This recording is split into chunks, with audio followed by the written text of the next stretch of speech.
Daily Bible Reading to Request Divine Union, THEOSIS, Part 5. We're reading chapter 19 to 22 of Genesis of the Old Testament, chapter 9 to 12 of the New Testament. I think I'm reading more than I should, but we were told that if we read 2 chapters of the Old Testament daily and 1 chapter of the New Testament, because of the fact that the Old Testament is almost twice as big in volume as the New Testament, our Lord Jesus Christ would grant us divine union with him, theosis, and that's why we're doing this. We're doing it almost twice as fast. I think I made a mistake. I said 4 chapters in New Testament, but that's okay. We'll do that. It's a blessing. So we continue with Genesis chapter 19. The wickedness of Sodom.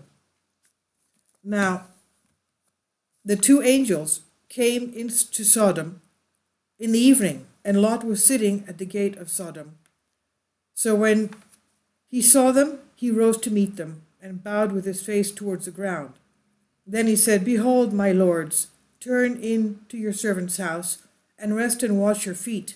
Then you may rise early and go on your way." But they said, "No, but we will spend the night in the open square." But he insisted strongly. So they turned into him and entered his house. And then he made them a feast and baked unleavened bread, and they ate. Now before they went to sleep, the men of the city, the Sodomites, both old and young, and the people from every quarter surrounded the house. Thus they called to Lot and said to him, "Where are the men who came to you tonight? Bring them out to us so that we may have relations with them," meaning sexual relations here. But Lot went out to them, and through the doorway shut the door behind him, and said, "By no means, my brethren, do not act wickedly. I have 2 daughters who have not known a man. Let me bring them to you, and you may do to them as you wish. Only do nothing to these men, since this is the reason they have come under the protection of my house." But they said, "Stand back. You came in to sojourn among us. Was it also in the making judgment, to be making judgment? Now we will deal worse with you than with them." So they pressed hard against the man Lot, and came near to break down the door. But the men reached out their hands, pulled Lot into the house with them, and shut the door. Then they struck the men at the doorway of the house with blindness, both small and great, and they became weary trying to find the door. Now the men said to Lot, "Have you anyone else here in the city, sons-in-law, sons, daughters, or anyone? Then take them out of this place, for we will destroy this place, because their outcry has become great before the Lord, and the Lord sent us to destroy it." So Lot went out and spoke to his sons-in-law, who had married his daughters, and said, "Get up, get out of the place, for the Lord is about to wipe out the city." But to his sons-in-law, he seemed to be joking. Now when the morning dawned, the angels urged Lot to hurry, saying, "Arise, take your wife and the 2 daughters you have, and get out, lest you be destroyed with the transgression of the city." But they were thrown into confusion, and the Lord, being merciful to him, the angel seized his hand and the hands of his wife and 2 daughters, and brought them outside the city. So it came to pass, when they had brought them outside, they said, "Escape for your life. Do not look behind you, nor stay anywhere in the plain. Escape to the mountains, lest you be overtaken." Then Lot said to them, "I pray, O Lord, since your servant found mercy in your sight, and you magnified your righteousness which you showed me by saving my life. Nevertheless, I cannot escape to the mountains, lest some evil overtake me and I die. See now, this city, which is small, is near enough to flee to for refuge, and I shall escape there. Is it not a little one? And my soul shall live." And he said to him, "See, I have acquiesced to you on this matter also, in that I will not overthrow this city concerning which you have spoken. Therefore hurry to escape there, for I cannot do anything until you arrive there." For this reason he called the name of that city Zoar, Zoar. That was the city of Zoar. Now the sun rose upon the earth when Lot entered Zoar. Then the Lord rained brimstone and fire on Sodom and Gomorrah from the Lord out of heaven. Thus he overthrew those cities, all the plain, and all the inhabitants of the cities, and whatever grew on the ground. But his wife looked back behind him, and she became a pillar of salt. Then Abraham rose early in the morning and went to the place where he had stood before the Lord. Then he looked towards Sodom and Gomorrah, and towards all the land of the plain, and he saw, and behold, a flame was ascending from the land, like the smoke of a furnace. So it came to pass, when God wiped out all the cities of the plain, that God remembered Abraham, and sent Lot out of the midst of the destruction, when the Lord overthrew the cities where Lot had dwelt. The sons of Lot. Then Lot, with his 2 daughters, went up from Zoar and settled in the mountains, for he was afraid to dwell in Zoar, and he dwelt in a cave with his 2 daughters. Now the firstborn said to the younger, Our father is old, and there is no man on earth to come in to us, as is the custom of all the earth. Come, let us make our father drink wine, and we will lie with him, that we may rise up seed from our father. So they made their father drink wine that night, and the elder went in and lay with her father, and he did not know when she lay down or when she arose. It happened on the next day, the elder said to the younger, Indeed, I slept with our father last night. Let us make him drink wine tonight also, and you go in and lie with him, that we may raise up seed from our father. So they made their father drink wine that night also, and the younger went in and slept with him, and he did not know when she lay down or when she arose. Thus both the daughters of Lot conceived by their father. Then the elder bore a son and called his name Moab, saying, He is from my father. Moab, Ab meaning father. He is the father of the Moabites to this present day. Now the younger also bore a son and called his name Ammon, saying, The son of my family.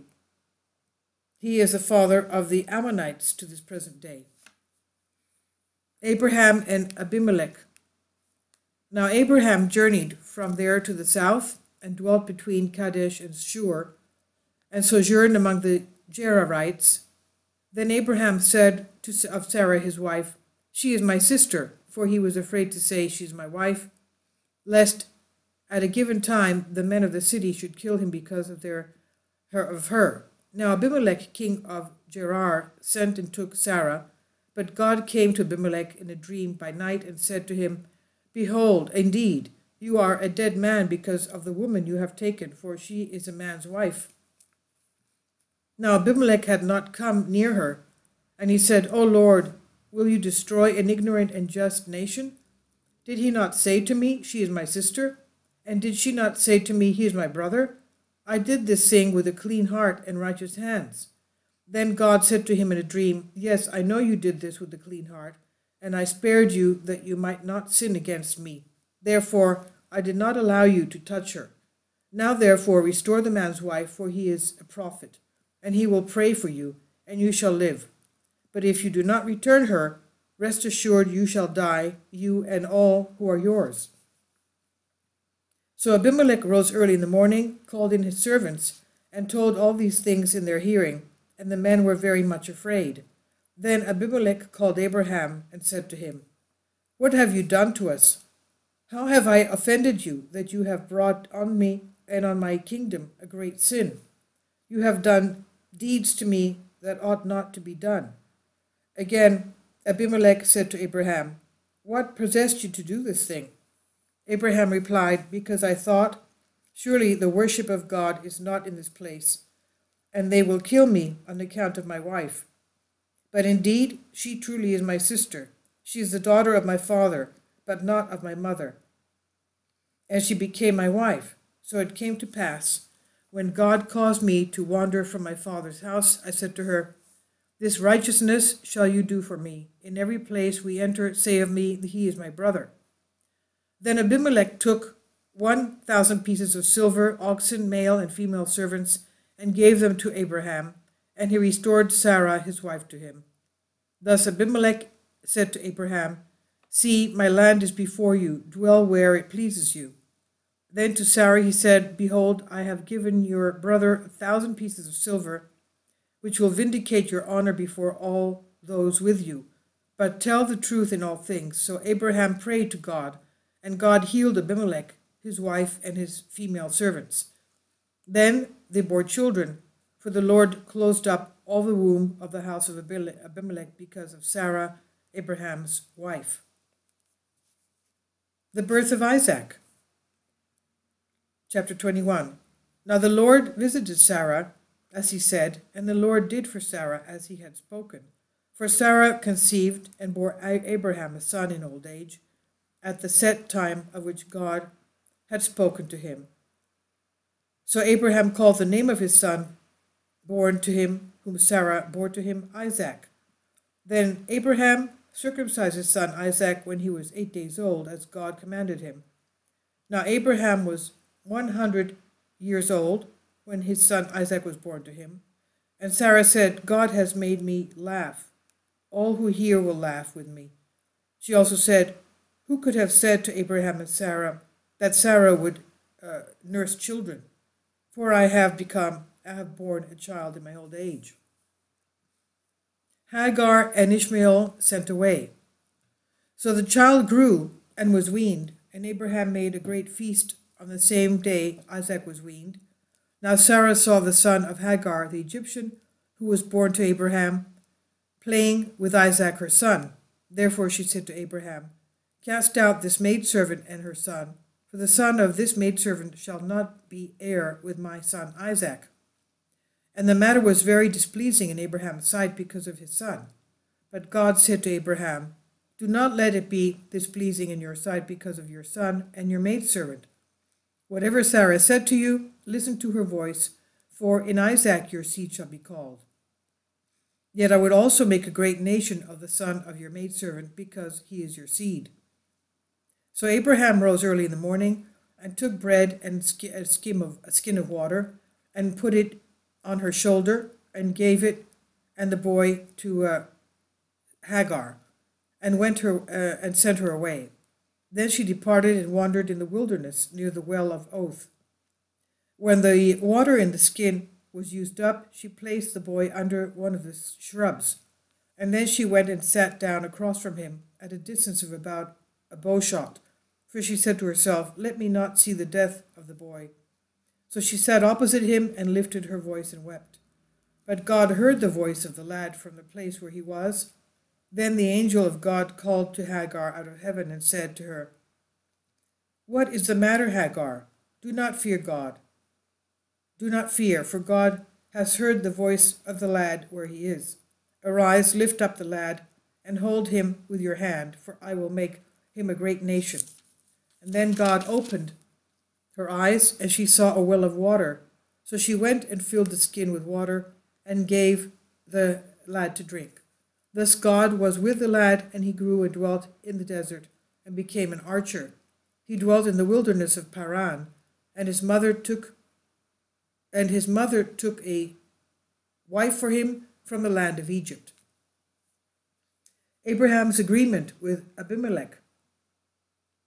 Now it came to pass at that time that Abimelech and his friend Ochozath and Philcol, the commander-in-chief of his army, spoke to Abraham, saying, "God is with you in all you do. Now therefore swear to me by God that you will not deal falsely with me, or with my offspring, or with my posterity, but that according to the righteousness I did to you, you will do to me and to the land in which you have dwelt." So Abraham said, "I swear." Then Abraham rebuked Abimelech because of a well of water Abimelech's servant said had seized. Abimelech replied, "I do not know who did this thing. You did not tell me, nor did I hear of it until today." So Abraham took sheep and oxen and gave them to Abimelech, and the two of them made a covenant. Then Abraham set 7 ewe lambs of the flock by themselves. Thus Abimelech asked Abraham, "Why have you placed these 7 ewe lambs by themselves?" And he replied, "You must take these 7 ewe lambs from my hand to witness that I dug this well." Therefore he called that place the Well of Oath, because the 2 of them swore an oath there.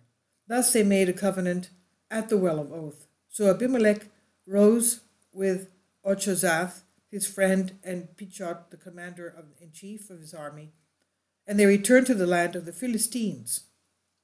Then Abraham planted a field at the Well of Oath, and there he called on the name of the Lord and eternal God. So Abraham stayed in the land of the Philistines many days. Abraham offers Isaac. Now it came to pass after these things that God tested Abraham and said to him, "Abraham, Abraham." And he said, "Here I am." Then he said, "Take now your beloved son Isaac, whom you love, and go to the land of Moriah, and offer him there as a whole burnt offering on one of the mountains I tell you."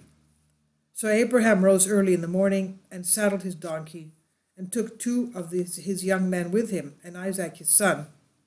And he split firewood for the whole burnt offering, and arose and went to the place that God told him. Then on the 3rd day Abraham lifted his eyes and saw the place afar off. Thus Abraham said to his young men, "Stay here with the donkey. The lad and I will go yonder and worship, and we will come back to you." So Abraham took the firewood of the whole burnt offering and laid it on Isaac his son. Then he took the fire in his hand and a knife, and the 2 of them went to war together. Then Isaac spoke to Abraham his father and said, "My father." And he said, "Here I am, my son."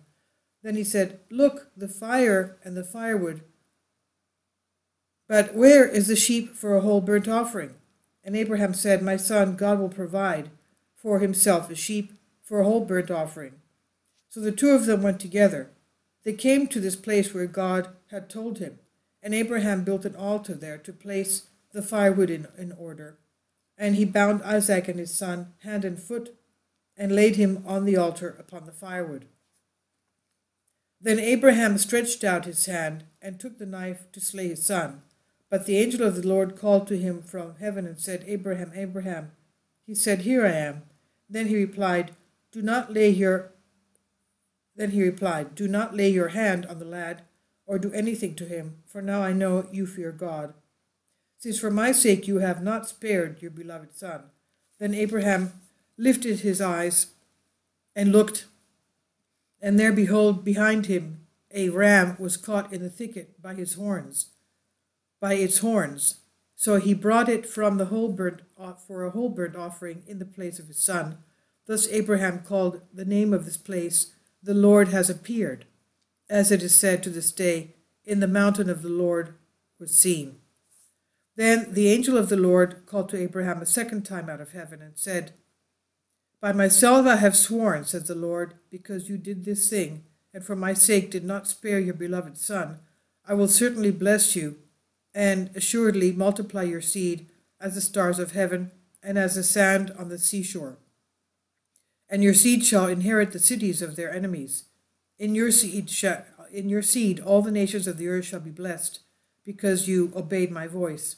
So Abraham returned to his servants, and they rose and went together to the Well of Oath, and Abraham dwelt at the Well of Oath. The children of Nahor. Now it came to pass after these things that it was told Abraham, saying, "Indeed, Milcah also has borne sons to your brother Nahor. Huz his firstborn, Buz his brother, Kemuel the father of Aram, Chesed, Hazo, Pildash, Jilaph, and Bethuel. And Bethuel begot Rebekah. These 8 Milcah bore to Nahor, Abraham's brother. His concubine, whose name was Reumah, also bore Teba, Gaham, Thahash, and Makkah. And now we go to the New Testament. chapter 9 of Matthew. The paralytic restored. So he got into a boat, crossed over, and came to his own city. Then behold, they brought to him a paralytic lying on a bed. And when Jesus saw their faith, he said to the paralytic, Son, be of good cheer, your sins are forgiven you. And at once some of the scribes and within themselves said within themselves, This man blasphemes. But Jesus, knowing their thoughts, said, Why do you think evil in your hearts? For which is easier to say, Your sins are forgiven you, or to say, Rise and walk? But that you may know that the Son of Man has power on earth to forgive sins. Then he said to the paralytic, Rise, take up your bed, and go to your house. And he arose and departed to his house. Now when the multitude saw it, they marveled and glorified God, who had given such power to men. Sinners received. As Jesus passed on from there, he saw a man named Matthew sitting at the tax office. He said to him, Follow me. So he arose and followed him. Now it happened, as Jesus sat at the table in the house, that, behold, many tax collectors and sinners came and sat down with him and his disciples. And when the Pharisees saw it, they said to his disciples, Why does your teacher eat with tax collectors and sinners? When Jesus heard that, he said to them, Those who are well have no need of a physician, but those who are sick. Go and learn what this means. I desire mercy and not sacrifice, for I do not come to call the righteous, but sinners to repentance. The new wine of the kingdom. Then the disciples of John came to him, saying, Why do we and the Pharisees fast often, but your disciples do not fast? And Jesus said to them, Can the friends of the bridegroom mourn as long as the bridegroom is with them? But the days will come when the bridegroom will be taken away from them, and then they will fast. No one puts a piece of unshrunk cloth on an old garment, for the patch pulls away from the garment, and tear is made worse. Nor do they put new wine into old wild wineskins, or else the wineskins break, and the wine is spilled, and the wineskins are ruined. But they put new wine into the wineskins, and both are preserved. A healing and a resurrection. While he spoke these things to them, behold, a ruler came and worshipped him, saying, My daughter has just died, but come and lay your hand on her, and she will live. So Jesus rose and followed him, and so did his disciples. And suddenly a woman who had a flow of blood for 12 years came from behind and touched the hem of his garment. For she said to herself, If only I may touch his garment, I shall be made well. But Jesus turned around, and when he saw her, he said, Be of good cheer, daughter. Your faith has made you well. But the woman was made well from that hour. When Jesus came into the ruler's house and saw the flute players and the noisy crowd wailing, he said to them, Make room, for the girl is not dead, but sleeping. And they ridiculed him. But when the crowd was put outside, he went in and took her by the hand, and the girl arose. And the report of this went into all the land. 2 blind men healed. When Jesus departed from there, 2 blind men followed him, crying out and saying, Son of David, have mercy on us. And when he had come into the house, the blind men came to him, and Jesus said to them, Do you believe that I am able to do this? And they said to him, Yes, Lord. Then he touched their eyes, saying, According to your faith, let it be to you. And their eyes were opened, and Jesus sternly warned them, saying, See that no one knows it. But when they had departed, they spread the news about him in all the country. The demoniac healed. As they went out, behold, they brought to him a man, mute and demon-possessed. And when the demon was cast out, the mute spoke. And the multitudes marveled, saying, It was never seen like this in Israel. But the Pharisees said, He casts out demons by the ruler of the demons. Then Jesus went about all the cities and villages, teaching in their synagogues, preaching the gospel of the kingdom, and healing every sickness and every disease among the people. a plentiful harvest. But when he saw the multitudes, he was moved with compassion for them, because they were weary and scattered, like sheep having no shepherd. Then he said to his disciples, "The harvest truly is plentiful, but the laborers are few. Therefore pray the Lord of the harvest to send out laborers into his harvest." The 12 chosen, chapter 10 of Matthew. And when he had called his 12 disciples to him, he gave them power over unclean spirits, to cast them out, and to heal all kinds of sickness and all kinds of disease. Now the names of the 12 apostles are these: first Simon, who is called Peter, and Andrew his brother, James the son of Zebedee, and John his brother, Philip and Bartholomew, Thomas and Matthew the tax collector, James the son of Alphaeus, and Lebbaeus, whose surname was Thaddeus, Simon the Canaanite, and Judas Iscariot, who also betrayed him. Mission and instructions. These 12 Jesus sent out and commanded them, saying, "Do not go into the way of the Gentiles, and do not enter a city of the Samaritans, but go rather to the lost sheep of the house of Israel. And as you go, preach, saying, the kingdom of heaven is at hand. Heal the sick, cleanse the lepers, raise the dead, cast out demons. Freely you have received, freely give. Provide neither gold nor silver nor copper in your money belts, nor bag for your journey, nor 2 tunics, nor sandals, nor staffs, for a worker is worthy of his food. Now whatever city or town you enter, inquire who in it is worthy, and stay there till you go out. And when you go into a household, greet it. If the household is worthy, let your peace come upon it. But if it is not worthy, let your peace return to you. And whoever will not receive you, nor hear your words, when you depart from that house or city, shake off the dust from your feet. Assuredly, I say to you, it will be more terrible for the land of Sodom and Gomorrah in the day of judgment than for that city. Persecution and martyrdom. Behold, I send you out as sheep in the midst of wolves. Therefore be wise as serpents and harmless as doves. But beware of men, for they will deliver you up to the councils and scourge you in their synagogues. You will be brought before governors and kings for my name's sake, as a testimony to them and to the Gentiles.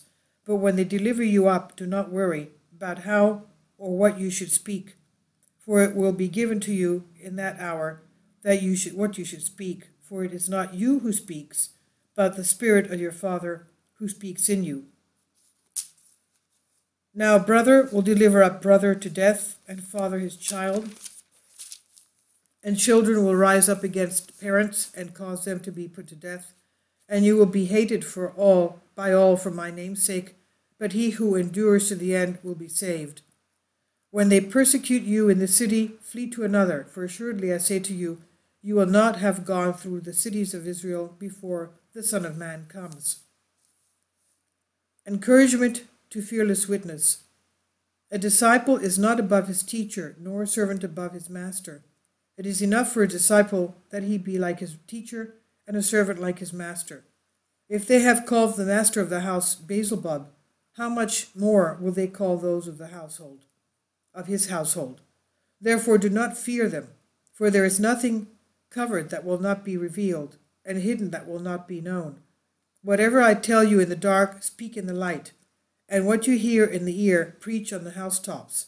And do not fear those who kill the body, but cannot kill the soul, but rather fear him who is able to destroy both soul and body in hell. Are not 2 sparrows sold for a copper coin? And not one of them falls to the ground apart from your Father's will. But the very hairs of your head are all numbered. Do not fear, therefore, you are of more value than many sparrows.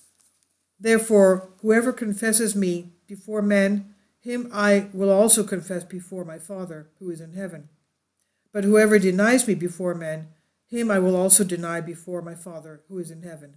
Do not think that I come to bring peace on earth. I did not come to bring peace, but a sword. For I have come to set a man against his father, a daughter against her mother, and a daughter-in-law against her mother-in-law. And a man's enemies will be those of his own household. He who loves father or mother more than me is not worthy of me, and he who loves son or daughter more than me is not worthy of me.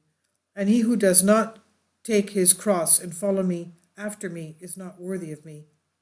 He who finds his life will lose it, and he who loses his life for my sake will find it. He who receives you receives me, and he who receives me receives him who sent me. He who receives a prophet in the name of a prophet shall receive a prophet's reward, and he who receives a righteous man in the name of a righteous man shall receive a righteous man's reward. And whoever gives one of these little ones only a cup of cold water in the name of a disciple, assuredly, I say to you, he shall by no means lose his reward. And we'll continue with chapter 11 of Matthew in the next chapter, part 6. God bless you.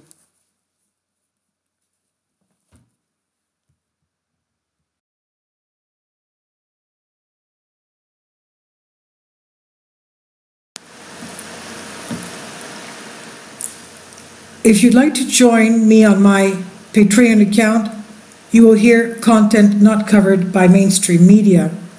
These riveting stories will be based on my research, and I will state my opinions and give my personal insight on diverse and controversial subjects and world events not covered by mainstream media, and not supported by YouTube guidelines. So whatever I have on my Patreon, most of those will not be on my YouTube channel. Please consider becoming a member today. More of the most significant and important videos will be on my Patreon channel. Your support helps me to continue my research and keeps this YouTube channel alive. And we depend on your support, your generous charity, because we help economically challenged families here in Athens, Greece, in Kapota, and we also help the young generation with university tuition and the community around our church. Thank you.